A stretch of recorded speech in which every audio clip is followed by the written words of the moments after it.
आज जंतर मंतर पे। मेरा नाम नरेंद्र सिंह मेरठ से है। क्या कहना चाहते हैं जिस तरीके से सरकार चल रही है?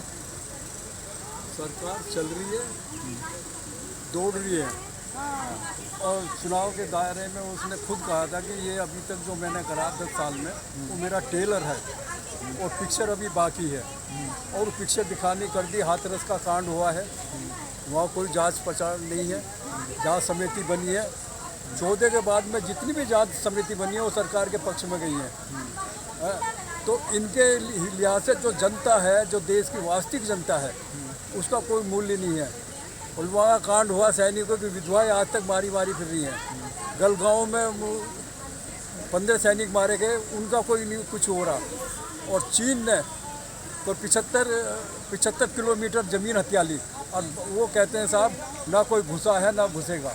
ये तो बेचना चाहते हैं देश को, ये तो बर्बाद करना चाहते हैं। और गरीबों पर जो यहाँ के बासिंदा हैं, असली लोग थे, जो शुद्ध भारतीय थे, उन्होंने नीचे ला दिया और उन्हें नीचे लाने के लिए काम कर रहे हैं। अब कर्ज कितना हो गया?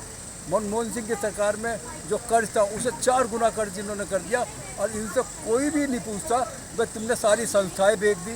वो क्या फ्री में दी हैं? संस्थाएं भी बेच दी और कर्ज भी बढ़ गया। दोनों चीज़ एक साथ कैसे हो रही हैं? सर भारत विश्व गुरु बन गया, कहाँ हैं आप? नहीं, भारत विश्व गुरु बना है ना बना वो अलग चीज़ है, लेकिन भ्रम जरूर पैदा कर दिया लोगों में और उसी विश्व गुरु कह ये सत्ता में आ जाते हैं। ईवीएम का खेल करके सत्ता में आ गए और फिर काटते रहते हैं। अब कितने ये नौकरियों के पेपर भरे गए, उनसे करोड़ों अरबों खरबों रुपए इन्होंने ले लिया फॉर्म भरवाने पे और सारी कैंसिल कर दी। क्यों? उनका पेपर ही लीक हो गया है। फिर दोबारा इनका काम ही है नौकरी तो देना नहीं है, इन्हें बहकाते रहो, बहकाओ नौकरी देना नहीं है। अग्निवीर बनाए 4 साल के लिए, तो जो मिलिट्री होती है, फोर्स होती है, देश की सुरक्षा के लिए होती है, उसमें भी अग्निवीर ला के 4 साल के लिए भर्ती कर दी। तो ये हर जगह ख़त्म करना चाहते हैं। तो इसमें कुछ युवाओं को मौका मिला है ना 4 साल के लिए। अब चलो मान लिया युवाओं को मौका मिला, इन्हें 5 साल का मौका मिलता। जिन युवाओं को ये मौका दे रहे हैं 4 साल का, 4 साल के लिए वो बैठा था सरकार में, भाई उन्हें सरकार में बैठा तो 4 साल के लिए वो करो अपने हिसाब। अगर 4 साल 5 साल एक बार जनता देश की सरकार में बैठ जाएगी तो जितने बदमाश हैं, जितने अत्याचारी हैं, जितने भ्रष्टाचारी हैं, ये सब जेल में तो जाएंगे नहीं, ये भाग जाएंगे रातों रात। सबके पास सबके साथ हेलीकॉप्टर हैं, जहाज हैं और विदेशों में सबने अपने मकान जायदाद खरीद लिए। ये रात के रात भाग जाएंगे जिस दिन इनकी असली जनता की सरकार आ जाएगी। सिर्फ 5 साल के लिए छोड़ दें, बस 70 साल तुमने कर ली। कौन सी जनता सरकार कौन सी है? ये जनता सरकार कौन सी है? जो वास्तविक पब्लिक है, जो यहाँ के रहने वाले हैं, उनके नेता हैं, उसमें बैकवर्ड है, SC है, ST है, माइनॉरिटी है, सिख है, इनकी सरकार बन जाओ तो 5 साल के लिए। अग्निवीर की बन जान दो, जो अग्निवीर में उन्होंने भर्ती करी है 4 साल के लिए, चलो उन्हें सौंप दो 4 साल के लिए सरकार, तो इन्हें पता चल जाएगा कि सरकार क्या होती है। जिन्हें ज़रूरत है सरकार की, उन्हें तो सरकार में आने ही नहीं दिया इन्होंने जब से आज़ाद हुआ। ये काले अंग्रेज हैं, अंग्रेजों से आज़ादी इन्हें मिली है, जनता को नहीं मिली।